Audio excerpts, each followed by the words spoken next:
Hello friend, welcome back to my channel. कैसे हो? I hope आप सब बहुत ही अच्छे और आज की टिप्स बहुत ही बढ़िया और यूज़फुल है। आपको काफ़ी ज़्यादा पसंद आएगी और आपके कामों में हेल्प होगी। तो ऐसे टिप्स देखने के लिए आप मेरे चैनल को सब्सक्राइब कर सकते हैं। अगर वीडियो पसंद आए तो प्लीज़ वीडियो को लाइक और चैनल को सब्सक्राइब ज़रूर कर दीजिएगा। सबसे जो पहली टिप्स है, यहाँ पे मैंने एक बुक ली है।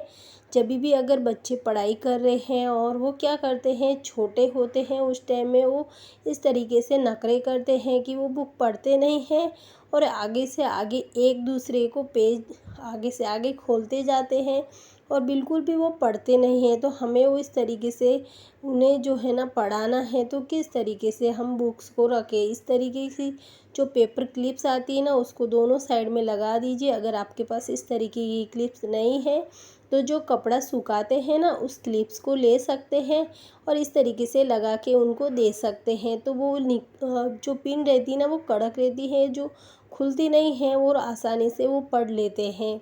तो इसी तरीके से आप इसका यूज कर सकते हैं। उम्मीद है कि आपको ये वाली टिप्स पसंद आई हो।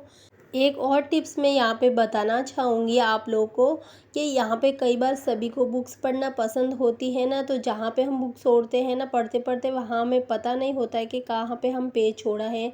तो इस तरीके से लगा के इसे रख सकते हैं। चलिए हमारी अगली टिप्स की। और अगली जो टिप्स है ना, यहाँ पे मैंने पास्ता का पैकेट लिया है, जो कि आधा तो बना लिया था और आधा ही बचा हुआ था। तो इस तरीके से अगर हम खुला छोड़ देंगे ना, तो ये जो है ना नरम हो जाएगी और बहुत ही जल्दी इसके अंदर ना फफूंदी लग जाती हैं। तो आपको करना क्या है, सबसे पहले ऊपर वाला जो हिस्सा था मैंने जो काटा हुआ, उसको कट कर दिया है और दूसरी साइड से मैंने इस तरीके से इन्हें फोल्ड कर दिया है। अंदर की साइड में मैंने इस तरीके से फोल्ड किया है। उसके बाद में आप कोई भी माचिस या फिर कोई भी लाइटर वगैरह लेके इस तरीके से इसे पैक कर सकते हैं। तो इसी तरीके से पैक करके आते हैं, तो आप इसी तरीके से इसे पैक कर सकते हैं। तो इससे ना आपके जो भी सामान रखा हुआ है ना, बिल्कुल भी ख़राब नहीं होगा और काफ़ी दिनों तक चलेगा। बिल्कुल भी इसमें फफूंदी जो होती है ना, वो नहीं लगती है। तो इसी तरीके से आप इसका यूज कर सकते हैं। उम्मीद है कि आपको पैक करने का टिप्स पसंद आया होगा। चलिए हमारी अगली टिप्स की ओर। अगली जो टिप्स है, यहाँ पे देखिए, इस तरीके का मैंने जो अदरक घिसने वाला होता है ना, उसे लिया है ग्रेटर। और इसको ना मैं इसका यूज़ कर लेती हूँ, लेकिन जो नीचे वाला ये बॉक्स है ना, इसका यूज ही नहीं होता है। तो ये ऐसे ही इधर उधर पड़ा रहता है और कहीं ना कहीं आगे आता ही रहता है। तो मैंने सोचा कि चलो इसको मैं हमेशा के लिए यूज करूँ और इसकी भी एक जगह बना लूँ। तो उसके लिए मैंने लिए टिश्यू पेपर और टिश्यू पेपर को रखने के लिए मैंने इसका यूज किया है। तो जो भी मेरे पास टिश्यू पेपर थोड़े से बचे हुए थे, उनको मैंने इस तरीके से इसके अंदर लगा दिया है। उम्मीद है कि आपको ये वाली टिप्स पसंद आई होगी। चलिए हमारी अगली टिप्स की। और अगली जो टिप्स है ना, तो यहाँ पे मैंने एक पानी का बॉटल लिया है और पानी की बॉटल को मैंने इस तरीके से सेलो टेप की मदद से इसे कवर कर रही हूँ। उल्टा सेलो टेप लगाना है, जैसे कि जो चिपकने वाला भाग जो होता है ना, वो ऊपर की साइड में रखना है आपको और जो नहीं चिपकने वाला जो पार्ट है ना, उसको बॉटल के अंदर की साइड में रखना है। तो जैसे देखिए मैं बता रही हूँ, उसी तरीके से आपको इस तरीके से यूज करना है और इस तरीके से सेलो टेप की मदद से पूरी बॉटल को आप कवर कर दीजिए। तो इसी तरीके से मैंने कवर कर दिया है। उसके बाद देखिए एक बढ़िया सा ऑर्गेनाइजर बनके तैयार हो गया है। तो चिपकने वाला है, तो कई बार हमारे कपड़े धोते हैं ना, तो कुछ जिस तरीके से रोंगटे वाले जो कपड़े होते हैं ना, उनके साथ में हम धो लेते हैं और कई बार कपड़ों के भी रोंगटे निकल जाते हैं। उस टाइम में जो आपको करना क्या है, इस तरीके से रोंगटों को निकालने के लिए आप इस तरीके से इस बॉटल को जो भी कपड़े हैं उनके ऊपर इसी तरीके से घुमाना है अपने हाथों से। जितने भी इसके ऊपर रोंगटे रहेंगे ना, बहुत ही आसानी से इस बॉटल के ऊपर चिपक जाते हैं और इस तरीके से आप टी शर्ट को क्लीन कर सकते हैं। जैसे भी जो भी आपके पास रोंगटे वाले जो कपड़े होते हैं ना, उन्हें आप इसी तरीके से साफ़ करके रख सकते हैं। तो देखिए मैंने इसी तरीके से जो टी शर्ट था ना, उसके ऊपर मैंने इसी तरीके से दोनों साइड से घुमाया है और बहुत ही अच्छे से इसमें से निकल गए हैं। तो उम्मीद है कि आपको ये वाली टिप्स ना पसंद आई होगी। तो देखिए यहाँ पे बहुत सारे रोंगटे थे वो आसानी से निकल गए हैं।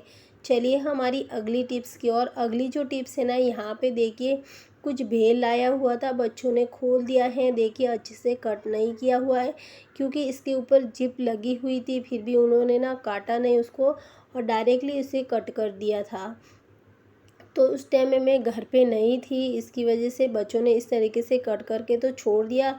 लेकिन ये थोड़ी देर अगर पड़े और रह जाते ना तो पूरा ही इसके अंदर की जो बेल है ना पूरी ही नरम हो जाती।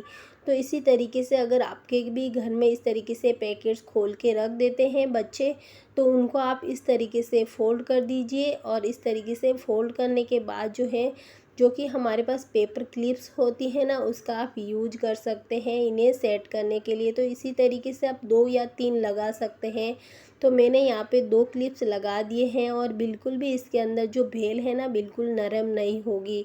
ये काफ़ी दिनों से पड़ी है, जब मैंने वापस यूज किया है उस टाइम में मैंने आपको बताया है।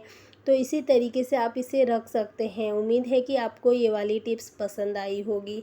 चलिए हमारी अगली टिप्स की ओर। अगली जो टिप्स है ना, कई बार हमारे घर में टमाटो होते हैं और बारिश के टाइम में टमाटो बहुत ही जल्दी ख़राब हो जाते हैं।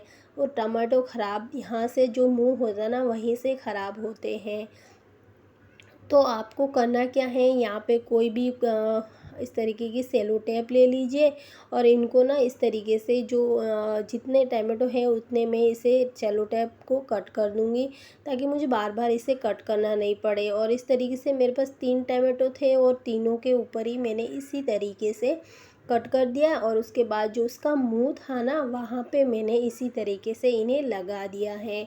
तो इसी तरीके से लगाने से ये होगा कि बिल्कुल भी आपके टमाटो जो है ना जल्दी से ख़राब नहीं होंगे और ज़्यादा दिन आप इसका यूज कर सकते हैं। तो देखिए इसी तरीके से अपने फ्रीज में रख दीजिए या फिर इसे आप बाहर भी रख सकते हैं। उम्मीद है कि ये वाली टिप्स आपको पसंद आई होगी।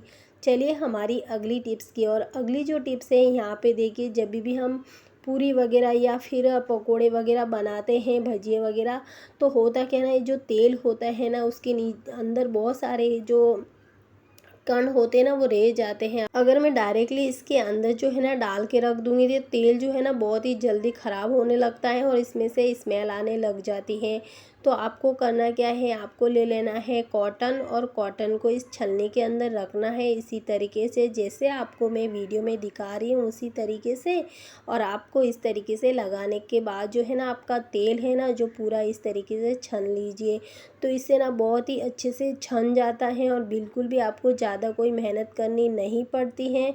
आपका तेल जैसा था वैसा निकल जाता है। तो देखिए मैं आपको दिखा रही हूँ इसी तरीके से थोड़ा सा मैंने इसको छन्नी को अच्छे से साफ़ कर दिया और तेल देख सकते हैं जैसा था ना वैसा ही है। तो इसी तरीके से आप इसका यूज कर सकते हैं। उम्मीद है कि आपको ये वाली टिप्स भी पसंद आई होगी। किस गांव से और किस शहरों से आप मेरी वीडियो देख रहे हैं मुझे कमेंट में ज़रूर बताइएगा। फिर मिलूँगी अगली वीडियो के साथ, तब तक अपना ख्याल रखें। Thank you for watching.